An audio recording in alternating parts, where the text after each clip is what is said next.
මම ඉන්නේ චීනේ පළතුරු වෙළඳසැලක.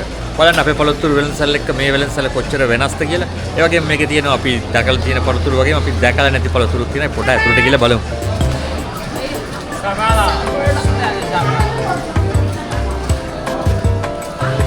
බලන්න පළතුරු ඩිස්ප්ලේ කරලා තියෙන ලස්සන.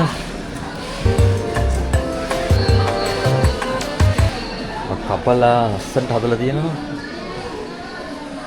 ගොඩක් පළතුරු අපි දැකලා තියෙන පළතුරු. හැබැයි අපි දැකලා නැති පළතුරුත් තියෙනවා.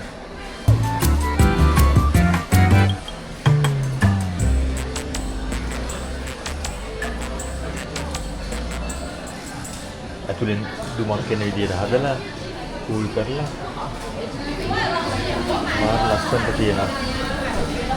What is this?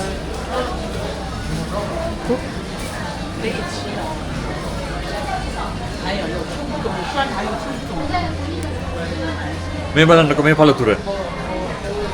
මේක ගැන විස්තරයක් කියන්න මෙයාට තේරෙන්නේ නැහැ. හැබැයි මේක පළතුරක් කියලා නම් කිව්වා. බලන්න 아무තු හැඩයකට හදලා මාර පළතුරක්. දන්නේ මේක කොහොම හදලාද කියලා නම් මට නම් තේරෙන්නේ අච්චුවක දාලා හදලා වෙන්නේ නැති. මේ හරි 아무තු පළතුරක් නේ.